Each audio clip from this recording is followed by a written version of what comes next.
नमस्कार, मी पंजाब डक. मी आलो आहे इथं नायगाव या ठिकाणी. एक कंपनीचा सोयाबीनचा इनोवेज 108 कंपनीचा सोयाबीनचा कार्यक्रम होता, सोयाबीन पाहणीचा.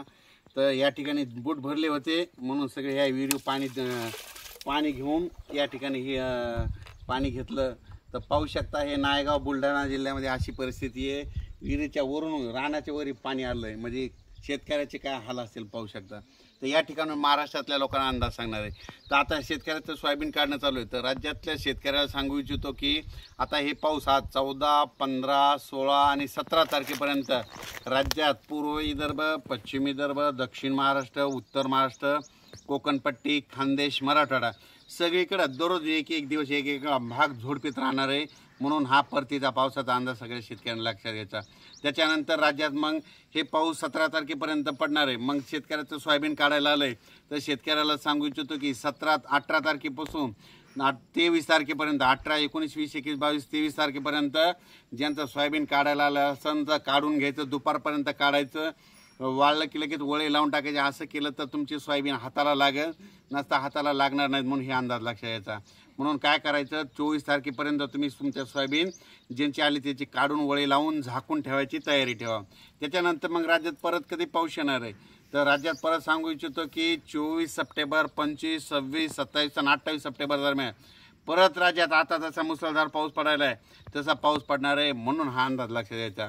त्याच्यानंतर आपण मागील अंदाजामध्ये म्हटलं होतं की अहिल्यानगरकडं, नाशिककडं खूप पाऊस पडणार आहे. त्याच्यामुळे जायकवाडीचं पाणी 1.25 लाख क्युसेसनं सोडावं लागेल असं त्या धरणावरून एक अंदाज दिला. तर तुम्ही पाहू शकता 1.25 लाखांना पाणी सोडलं. आणि परत या नदीकाठच्या जायकवाडी धरणाच्या, गोदावरी नदीच्या शेतकऱ्याला सांगू इच्छितो की तुम्ही काय करा, जरा ह्या 2-3 दिवस आपल्या जनावरांची काळजी घ्या. कारण की आज देखील म्हणजे जायकवाडी धरण त्याच्या कॅचमेंट एरियामध्ये आज देखील काही ठिकाणी मुसळधार, कुठं अतिमुसळधार पाऊस पडणार आहे. त्याच्यामुळे परत या धरणाला, जायकवाडीला पाणी येणार आहे. मग 2 लाख क्युसेसनं जर पाणी सुटलं तर तुमच्या गावांना बऱ्याच ठिकाणी पाणी येईल. म्हणून हे सगळ्यांनी हे लक्षात घ्यायचं. कारण की तुम्हाला सांगतो की आज रात्रीला, मध्यरात्रीला पाऊस पडणारच आहे. त्याच्यामुळं जायकवाडीचं पाणी आता 1.25 लाखांना सुटलं आहे. आणि त्याच्यानंतर माजलगावच्या धरणाचं 14,000 सोडलं आहे. स्थानिक पाऊस पडला. असं करत करत त्या गोदावरी नदीला तुम्हाला सांगतो 1,35,000 क्युसेसनं पाणी चालू आहे. आणि तुम्हाला सांगतो ह्या नदीची पातळी किती आहे, 1.5 लाखाच्या वरी गेलं की गावांना पाणी द्यायला सुरुवात होती. म्हणून म्हणतो आता हे 1.5 लाखाच्या वर कधी बी तळ्याचं पाणी सोडू शकतात. म्हणून तुमचे जनावरं, तुमच्या पाईपलाईन, तुमच्या मोटर ह्या काढून ठेवा. कारण की शेतकऱ्याला ह्या गोष्टी कोणी तुम्हाला सतर्क करत नाहीत. म्हणून एक शेतकरी नात्यानं तळमळीनं तुम्हाला सांगत आहे. त्याच्यानंतर राज्यात सांगायचं झालं तर पाऊस कसा पडणार आहे. राज्यात सांगायचं झालं तर नांदेड जिल्हा, लातूर जिल्हा, बीड जिल्हा, परभणी जिल्हा, धाराशिव जिल्हा, हिंगोली, धाराशिव जिल्हा, सांगली, सातारा, सोलापूर, कोल्हापूर, कुडाळ, कोकणपट्टी पूर्ण, त्याच्यानंतर अहिल्यानगर, पुणे 2, बीड, जालना, संभाजीनगर, बुलढाणा, अकोला, अमरावती, वर्धा, नागपूर, भंडारा, गोंदिया, चंद्रपूर. त्याच्यानंतर इकडं उत्तर महाराष्ट्राकडे आजपासून म्हणजे नंदुरबार जिल्हा, धुळे जिल्हा, नाशिक जिल्हा, जळगाव जिल्हा, इगतपुरी, मुंबईला देखील मुसळधार, अतिमुसळधार पाऊस पडणार आहे. म्हणून मुंबईच्या जनतेने लक्षात घ्यायचं. पण हे जितके जिल्हे चांगले त्यांनी जरा काळजी घ्या. कारण की जवळपास 17 तारखेपर्यंत दररोज एक दिवस एका जिल्ह्याला झोडपीत राहणार आहे. म्हणून हा अंदाज लक्षात घ्यायचा. त्याच्यानंतर पाऊस मध्यरात्रीच्या सुरू होईल. म्हणून हे देखील सगळ्यांना लक्षात घ्यायचं. हे 14 ते 17चा दरम्यानचा पाऊस आहे. त्याच्यामध्ये तुम्हाला सांगू इच्छितो की जे धरणं आहे, धरण क्षेत्राच्या कॅचमेंट एरियामध्ये पडणार आहे. आणि योगायोगाने तुम्हाला सांगतो सगळे धरणं भरणार आहे. मांजरा धरणाच्या कॅचमेंट एरियात पडला तर मांजराचं पाणी सोडावं लागणार आहे. उजनीचं पाणी सोडावं लागणार आहे. तिकडे कोयनेकडे पाणी सोडावं लागणार आहे. पुण्याकडे पाऊस पडणार आहे. मुळाचं पाणी सुटत. त्याच्यानंतर निळवंडे धरणाचं पाणी सुटलं. नाशिककडे पाऊस पडणार आहे म्हणून आज. त्याच्यानंतर भंडारा धरणाचं पाणी सोडावं लागणार आहे. गंगापूर धरणाचं पाणी सुटेल. नाशिककडले छोटे मोठे जे स्वयंचलित दरवाजे ते आपण धरणं ते ओव्हरफ्लो होते. त्याच्यामुळे सर्व शेतकऱ्याला सांगू इच्छितो की तुम्ही स्वतःची काळजी घ्या आणि आपल्या पशुधनाची देखील काळजी घ्या. कारण की तुम्ही स्वतः येऊन पाणी आलं तर पळू शकतात, पण हे पशुधन हे पशुधन आहे ना, याला कोणी वाचू शकत नाही.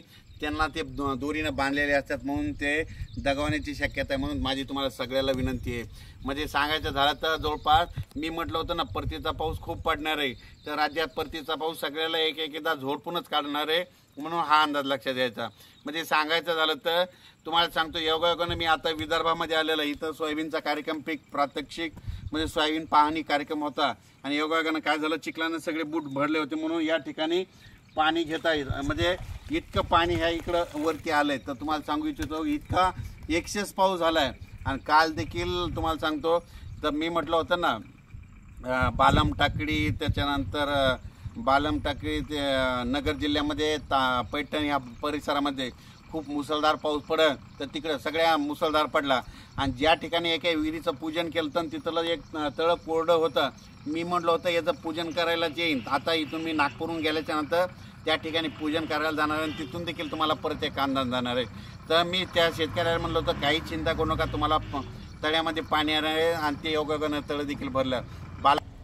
तर तुम्हाला सांगू इच्छितो की बालन टाकळी ढोकेश्वर राहता पैठण त्या परिसरामध्ये म्हणजे नगर जिल्ह्यामध्ये इतका पाऊस पडला की त्यांना समाधानकारक झाला.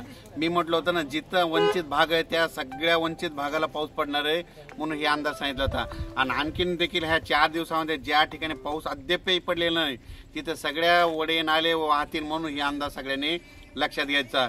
धुळे कन्नड या परिसरात देखील, जळगाव कन्नड, पुन्हा त्याच्यानंतर येरूळ अजिंठा त्या परिसरात बी चांगला पाऊस पडणार आहे. बुलढाणा जिल्ह्यात देखील पडणार आहे. तर हे अंदाज लक्षात येतात. योगायोगानं माझ्यासोबत बुलढाणाचे कोलवडचे सरपंच देखील आहेत. तर त्यांना मी सांगितलं तुम्ही बुलढाण्याकडे खूप पाऊस पडणार आहे, काही चिंता करायची तुम्हाला. सागवान म्हणून आहेत, सागवानचे सरपंच आहेत म्हणून तुम्हाला काही चिंता करायची गरज नाही म्हणून हे त्यांना देखील सांगितलं. आणि या ठिकाणी एक कंपनीचा कार्यक्रम होता आणि योगायोगानं मी माझ्या मित्राला म्हटलं आपण काय करू, इथूनच एक शेतकऱ्याला अंदाज देऊ. आणि योगायोगानं बूट भरले होते म्हणून पाय धुण्यासाठी या ठिकाणी अंदाज द्याला. तर पाहू शकता की कसं पाणी आहे. आणि आणखीन देखील 4 दिवस विदर्भ, मराठवाडा, पश्चिम महाराष्ट्र, उत्तर महाराष्ट्र, कोकणपट्टी, खानदेश सगळीकडे दररोज एक जिल्ह्यात पाऊस पडणार आहे म्हणून हा अंदाज लक्षात यायचा. अचानक वातावरणात बदल झाला तर लगेच एक मेसेज दिला जाईल. धन्यवाद.